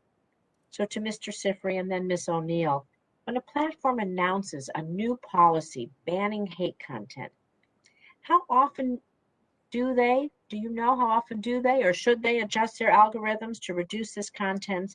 And more importantly, to reduce and remove the recommendation algorithm for hate content so they don't continue to spread like we see that? Senator, that's an excellent question. Thank you so much. The core issue, right, that these policies that they're creating, and many of the large tech companies have, on the face of it, admirable policies against hate, against incitement to violence, and against harassment. However, the issue is enforcement at scale. And what we have seen over and over again is that the platforms are falling down at being able to enforce at scale. So, for example, for 9 years, Facebook did not have an official policy on Holocaust denial. They allowed this content to stay up on their site with no policy. Last year, after years of advocacy by civil society groups, including ADL, they finally changed their policy and said, okay, this terrible, nefarious content needs to be off the platform. Yet, in January of this year, just 3 months later, when you would expect they had time to actually enforce said policy, we went and tested that policy. We were able to find groups with tens of thousands of members that were still advocating Holocaust denial, and we were able to find these kinds of nefarious content still being pushed to the tops of people's feeds. So you are so right in the sense that not only its policies, the policies are of course important, but it's how do you enforce these policies at scale, and how these algorithms, because of these engagement mechanisms, will then push them to the top of our news feeds, right next to content from our friends and family. Thank you. Ms. Siffrey, what do you think we can do to reduce or remove these algorithms? I meant Ms. Siffrey, I'm sorry, Ms. O'Neill. I'm looking at Mr. Siffrey and I'm seeing you on the screen. I knew what I meant. Sorry about that. Thank you, Senator Rosen. Yeah, it's a really, really good question. It's an important question. I personally, and probably you as well, when I heard Mark Zuckerberg say to the Senate a few years ago that AI is going to solve this problem, I knew that was a lie. And he knew that was a lie. AI does not have a notion of truth. It doesn't understand the English language, or never mind other languages. It simply looks for keywords. It's like a little bit of a gussied up version of a keyword search. It doesn't, so the point is that if we can't decide what's true, right, AI can definitely not decide what's true. And its track record is so very weak. We've been hearing about less than 1% of certain types of violent content being caught by this particular type of AI. And I hesitate to call it AI because that's giving it too much credit. It's just an algorithm that's a filter. I also just want to say that I don't have any confidence that this will work better in the future. And the reason is that whereas the propagandists are working with the recommendation engine to get more attention because they want more attention. So you could say that as like they're working with that algorithm. They're working directly against the filtering algorithm. They're trying to bypass it. And they're very good at that. And the filter is just a very weak thing. And it will never work as far as I'm concerned. Well, I want you to go on and we think about enforcement and at scale, some of the things you're talking about. What can we do here in Congress to really be sure that we can put those guardrails there for this misinformation, hate, things that promote violence in the real world and then amplify that violence and celebrate it after it happens? What can Congress do to help stop this? Well, I think I'm going to go back to the first person who spoke. I believe her name is Karen. That it's about incentives, right? So the thing that I suggest should happen would be for you guys to have a specific definition of the kind of harm that you want them to keep an eye out for. And then you have a way of making sure it's happening, a monitor. And every single time their monitor fails, they get charged money because it's always going to be about money. So in other words, you have to make it more expensive for them to let it happen than the profit that they gain by letting it happen. You have to really counter the profit motive. And that is the only way you can do it. And of course, it will be very expensive for them to stop these kinds of things. It won't work with AI. They'll have to put humans on it, and they don't want to do that. Right. Well, And Senator, if I may, I was going to say, Mr. Siffrey, do you have something to add? Because I really want to work to stop this escalation and celebration and this vicious cycle. So please. Absolutely. And what is so critical here is it starts with transparency. So, number one, what are the actual policies that these platforms actually have? Facebook had a policy that they never reported on called cross-check, where over 5 million people were essentially absolved from any kind of machine review. And this presented and created a virtual whitelist where celebrities, politicians, and others could say whatever they wanted without review. And then for each of the policies they have, what are the enforcements that they've done? We expect these kinds of reports when we have companies that go public and go to the SEC, and we expect it and we penalize them when they lie. We should be doing the exact same things with these companies that are so vital to the future of our democracy. Thank you. I appreciate both. I have some other questions for the record. Mr. Chairman, I'll be submitting those. Thank you for your time today. Well, thank you, Senator Rosen. Senator Langford, you're recognized for your questions. Mr. Chairman, thank you very much. Thanks for all the testimony. This is an ongoing national conversation, obviously. We don't have an anticipation we're going to solve it all today in this hearing, but we do have an anticipation we're going to narrow down what are the key things that we're going to engage in that we've got to be able to find a way to be able to solve. So it's helpful to be able to have your dialogue in the conversation. 5 years ago, I was with an executive from a Silicon Valley company, which I will leave out the name of the company. And as we were chit-chatting, I made just some random comment about his social media page. And he looked at me point blank and said, "Oh, I don't do social media at all. And my children don't do social media at all. I know better because I know what it is and what it's designed to do. I would never do that." And it was stunning to me to hear someone in the middle of Silicon Valley to say, "Oh, I know how toxic this is. There's no way I'm going to allow my children or my own family to be affected by this." For some reason, that message has not gotten out to a lot of other folks, and for some reason, there are folks that are in social media companies that have no personal challenge with being a part of that.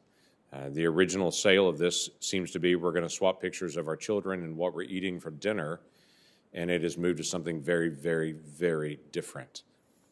So saying all that, I want to talk a little bit about ways that it could get better, practical aspects. Some of them were just mentioned online in some of the conversation just now. What are some practical things that could be done to make this platform, this type of platform, better to be able to engage? Anyone who wants to jump in with a practical idea, you're welcome to.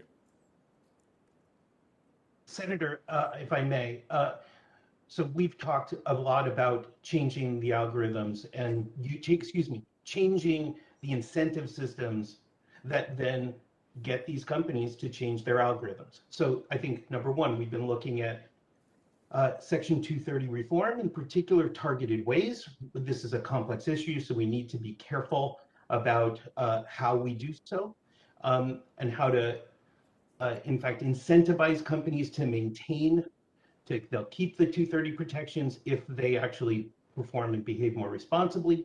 Second, we've talked about transparency reporting, a number of us have, and I think that this is something that, again, has no First Amendment considerations here. This is something that we should be asking these companies to do post-suite. Third, ADL has been bringing forward the idea of a resource center, an independent resource center, much like NCMEC, where we have for the exploitation of child and sexual imagery. It's a public-private partnership to help to track what's going on in the world of extremism as well.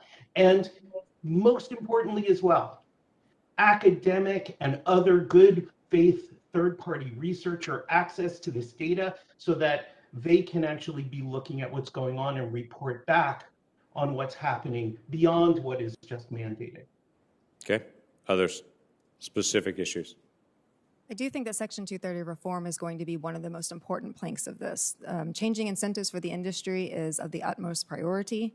If companies are essentially given a blank check, told that they can engage as much as they want, as often as they want, and take profits from that, but they will face no repercussions for this, that they are immune sort of preemptively from suit, that is something that gives them a terrible incentive to do anything responsibly. So is this 230 reform or is it 230 enforcement? Because the issue about not being an editor-publisher, clearly multiple of these entities are already trying to be able to alter content and to be able to engage in something that looks like a violation of 230 already. If there's a 230 issue, is it enforcement or is it changing the way that it's written? The 230 issue, I think, can be thought of in either way. There are ways to read 230 more in a limited fashion, but I do think that the primary problem with Section 230 currently mostly has to do with the C1 provisions, which provide immunity for things that the companies are leaving up. Right. And I think if we were to open the door to this, that they would be subject to the same kinds of litigation that other industries are part of, we would see more safety and better standards.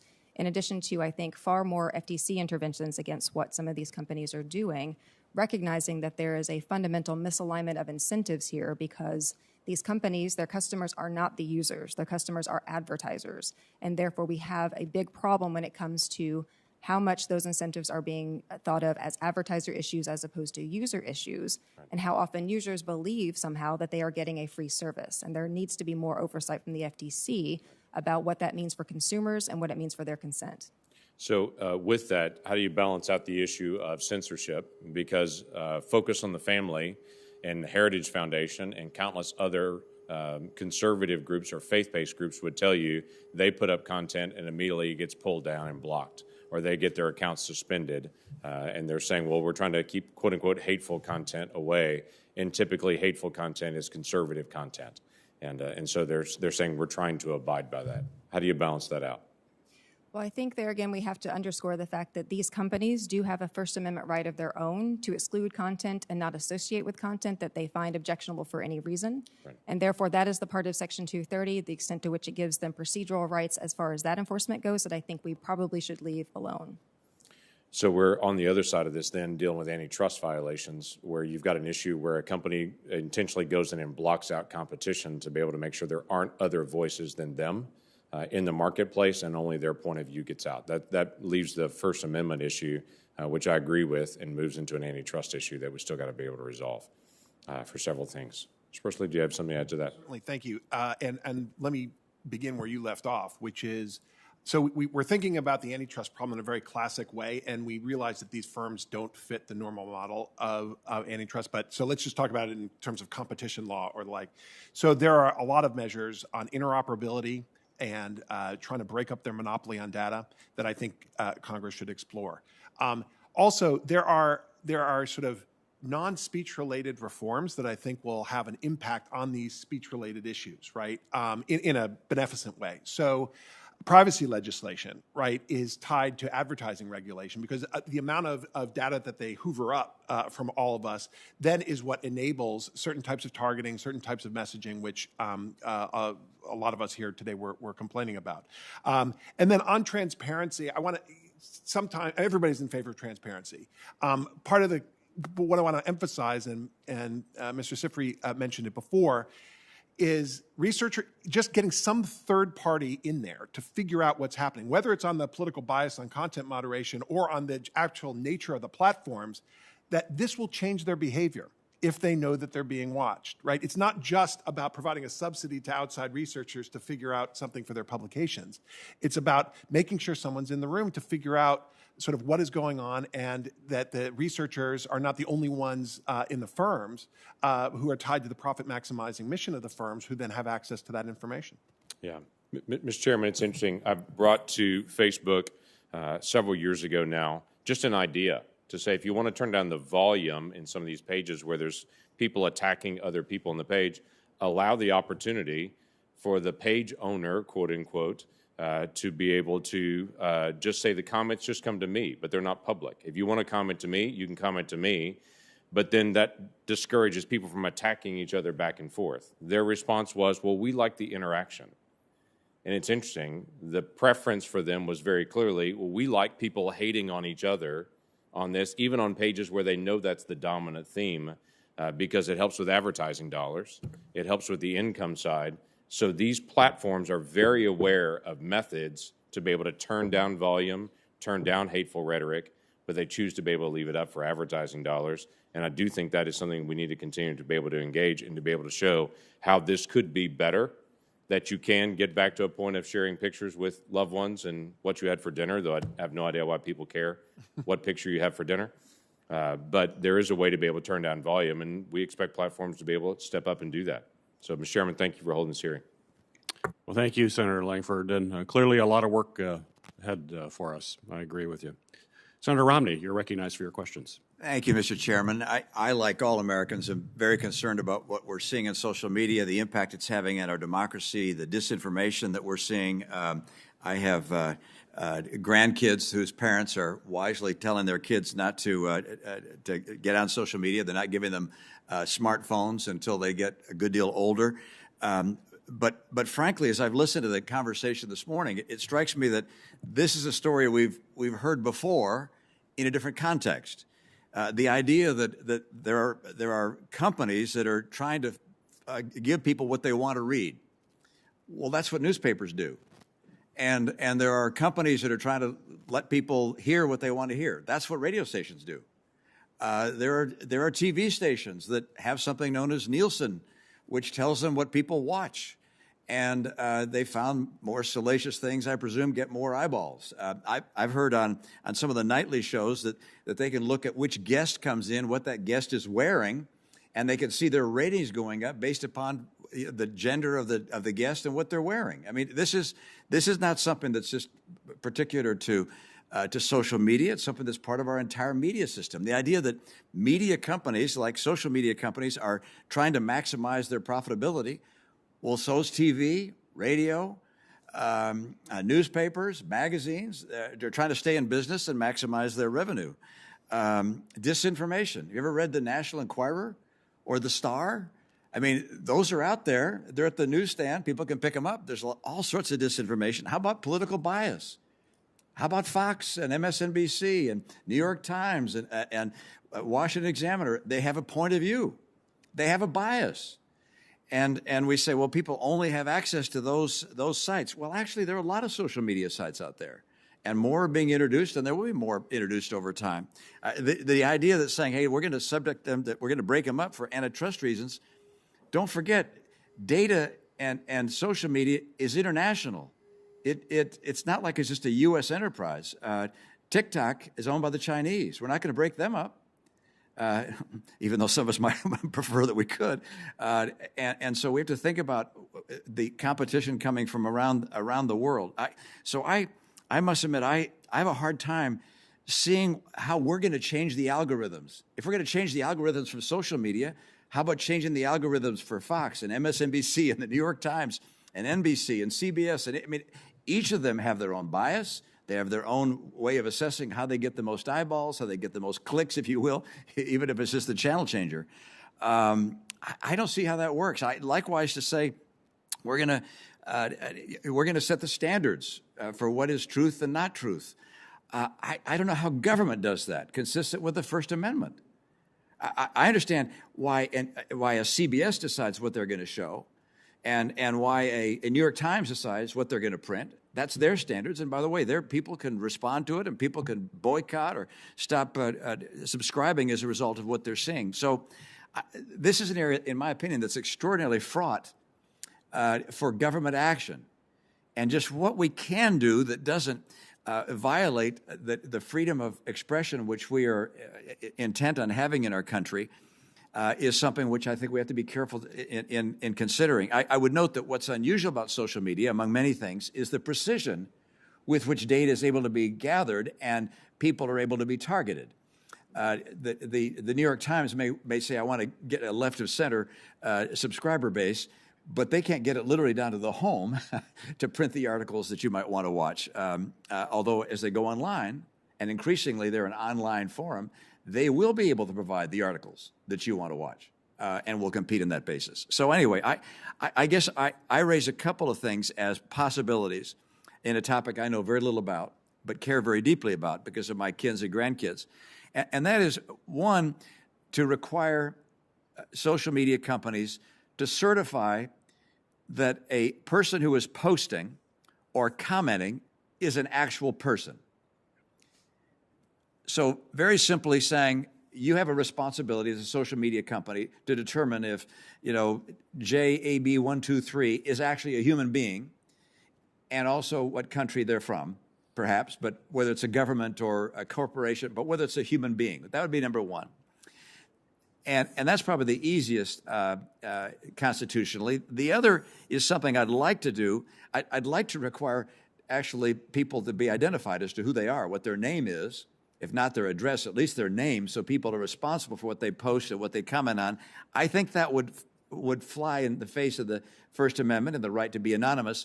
So perhaps having more emphasis on blue checks, if you will, verifying people and really insisting that social media companies encourage more people to be identified, and perhaps even having an alternative site, which is there, if you will. There's Facebook where there's no blue check, but then there's another portion of Facebook which is all blue check. And to comment or to post, you have to have a blue check on that particular wave. And that would give people some confidence that there's a real human being that's willing to stand behind that comment. Those are the only two ideas I could come up with that I thought would be helpful here and not fly in the face of the same challenge we have with all of our media, that there's disinformation that we don't make illegal, that there's bias that we don't make illegal, that there's profit motive that we don't make illegal, that there are algorithms that draw more articles that people want to read that we don't make illegal. I don't see the course that you all are talking about as being consistent with what the rest of our media system is providing. So, don't know whether you have any comments about those ideas about that I suggest, but I'm concerned about the topic, but I just can't seem to find a way to resolve some of the problems we've described. Yeah, Dr.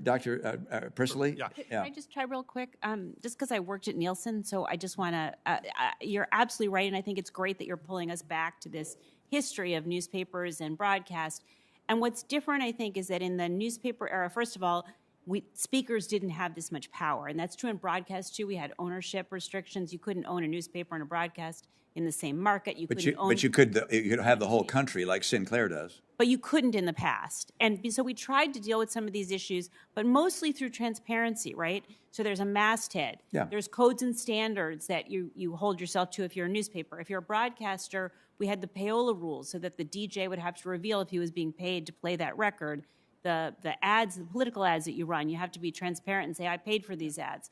And what we're seeing on social media, I think, is we haven't worked through those systems, so we don't have that transparency. That buyer can't beware because they just don't know who's pushing this at me, why are they pushing it at me, and the codes and standards that they proclaim, they're not really honoring. Yeah, Behind the scenes, the transparency, that's the direction I'm going, is transparency. I think what you're talking about is really interesting. I might tweak it a little bit and say, if you're Facebook and you say you have a real name policy, then you better have a real name policy.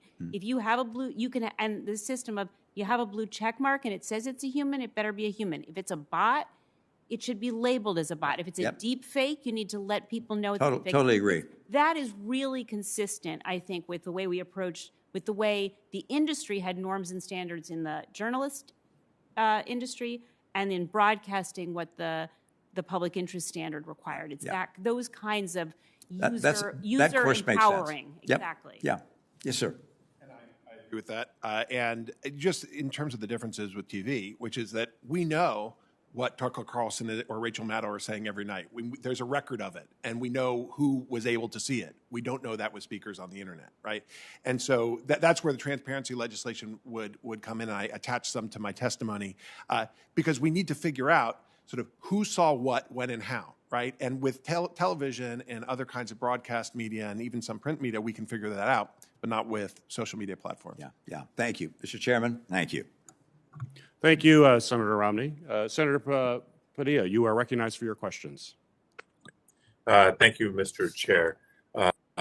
Let's just jump right into it. You know, when I was Secretary of State of California prior to joining the Senate, I saw more than our fair share of bad actors seeking to discourage communities, particularly communities of color, from exercising their right to vote by gaming social media and exploiting gaps in trusted sources and data voids.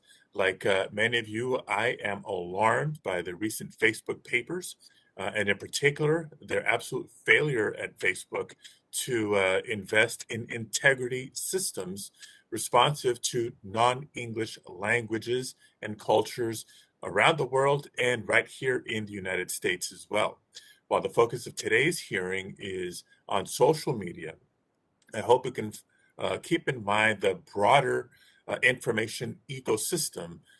We need to equip our kids and neighborhoods with media and information literacy skills. We need to address the collapse of local journalism, and I'll be asking a question about that here in a minute, and expanding expanding news deserts across the country. Now, this hearing is about platform design choices, and it would be an oversight not to reflect on user data. User personal data is indeed what fuels targeting on social media, informing the content users see and how ads are targeted to them. It's all driven by their data. Now, strong data privacy protections may help address some of the unhealthy dynamics that we see online. We've been talking about a national privacy law for a long, long time, and I think it's time that Congress finally gets it done. Question for Dr. Persily. How can a strong privacy law reduce the risk of echo chambers, micro-targeting of disinformation, or exploitative advertising which targets specific individuals or groups based on profiling? Thank you. Thank you, my senator, for that question. It's good to see you. Hope to see you back in California. Well, so as I mentioned before, that we tend to think of internet regulation in two domains. One is on speech, sort of explicitly, and CDA 230 reform is one of them. And then it's kind of structural infrastructure design questions, and privacy would be one of those. But I actually think that we need to start recognizing that they sort of bleed over into each other. And so I think you are right to point out that through national privacy legislation and regulating the kind of data that the firms can collect, that we will be able to get at some of these problems. Because if you think that part of the problem here is the micro-targeting of messages that necessarily select out audiences for manipulation and persuasion and the like, that it's only enabled because of the amount of data that the firms have. And so if we had rules on what particularly the big platforms could do in terms of collecting data, I think it would go a long way in trying to in addressing some of these speech problems as well. Thank you. Now, on a extended topic, as I mentioned, reporting on the Facebook papers reveals an abdication of responsibility to meet the needs of non-English speaking Facebook users around the world, and it's happening here in the United States as well. We are blessed with a very diverse population. Spanish language disinformation about how to vote, where to vote, when to vote, etc., ran rampant on platforms in 2020 as compared to similar content in English. And it's not limited to just election information, by the way. I saw it significantly when we were doing census outreach and assistance at that critical time in 2020. We continue to see it in regards to the COVID-19 pandemic, the safety of vaccines, etc. It's absolutely unacceptable.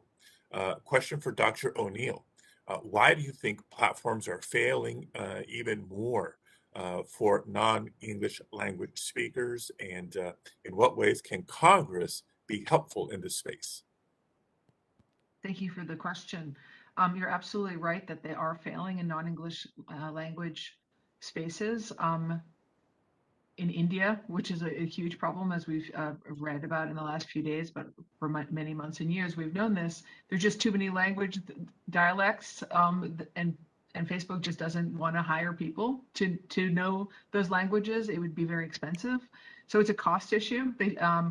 And on top of the fact that I already mentioned that the filters for hateful or extreme content are essentially keyword searches. So you need to understand what keywords to search for. So you need a lot of experts working full time on this, and they just simply don't want to pay for that. And it would be very expensive, so it's clear. But I just want to make it also clear that there's no simple solution. I'm not suggesting that they're avoiding doing something simple to solve these problems. This is actually really, really hard. Their mistake is not that they aren't doing it well, it's that they're pretending they can do it. They simply cannot do it because of what I've said before, that AI doesn't understand truth. So it's just simply looking for keywords.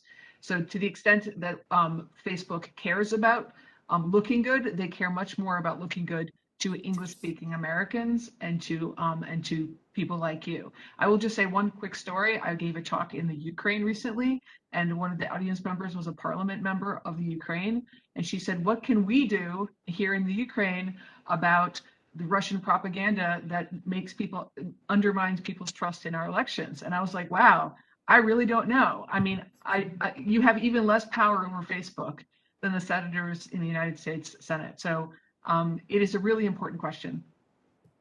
I'll just add to commentary about looking good in front of Americans, or looking good in front of people like us, members of the United States Senate. Sadly, looking good in front of investors and Wall Street seems to trump it all.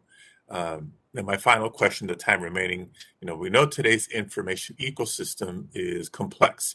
In addition to facing organized propaganda campaigns, social media users encounter more content at higher speeds, right? The innovation in technology has a role to play here. And I worry that efforts to help communities critically engage with information is not keeping pace.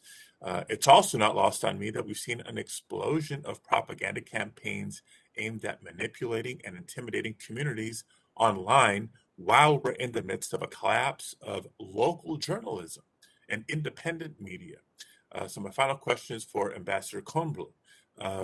I welcome any thoughts you may have on how the shuttering of local news outlets has impacted how users engage with content that they consume online.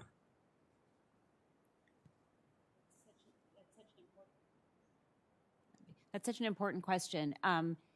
As you say, it creates this vacuum and people are served things online. And again, I think we have to underscore that so much of what happens online is manipulation. People don't know what they're being served or who's behind it. And there are these pretend local outlets that they see online that seem to have a name that suggests that they are local, but they in fact are often controlled centrally. The news stories can even be constructed by AI, and they think they're getting local news, but they're actually being fed information that serves a political interest or a financial interest, and they're not aware of it. And there's no alternative. So they don't have access to the civic information that they need to be a citizen. The Secretary of State of Colorado just made a really interesting point a couple of weeks ago. She said, if I'm standing up at a podium and having a press conference and the voters in my state are reading about, you know, something completely different, Sharpiegate or whatever it is online, I'm not in conversation with them because she's communicating to them over these social media platforms. And that is sort of a funhouse mirror of what's going on. So I think we really have to think about how is the civic information, public health information, election administration information, how is it going to get to citizens at a time when local news is so undermined? And I should say part of the reason local news is undermined is because it was supported by advertising. And all those advertising dollars have now gone to the platforms. So there's no revenue base for local news. So this is a problem. It's really a fundamental democracy problem. The press is mentioned in the Constitution. It's something that we really have to address. Thank you very much. Thank you, Mr. Chair. Thank you, Senator Padilla. And I'd like to take this opportunity to thank once again our witnesses for joining us here today. I think I speak for the entire committee when we say we appreciate your very unique insight and expertise in helping us examine this critical issue and navigate the tough challenge ahead. Today's hearing provided an opportunity for us to learn about the role of social media platforms play in the amplification of extremist content, including white nationalist and anti-government ideologies. We heard expert testimony about how their algorithms and recommendation tools are driving extreme content users, how that exposure to harmful content can translate to real-world violence, and how their business models built on user engagement and targeted advertising appear to prioritize profits over safety. The connection between extremist content on social media platforms and domestic terrorist attacks in our communities is without question a national security threat, and one this committee will continue to examine. Our next steps will be to include a hearing from the social media companies themselves, and we will work to bring more transparency to this pressing issue. I'm also seeking information from both the Department of Homeland Security and the FBI on this threat, and we'll be looking for needed reforms. The record for this hearing will remain open for 15 days until 5 p.m. on November 12th, 2021 for the submission of statements and questions for the record. This hearing is now adjourned.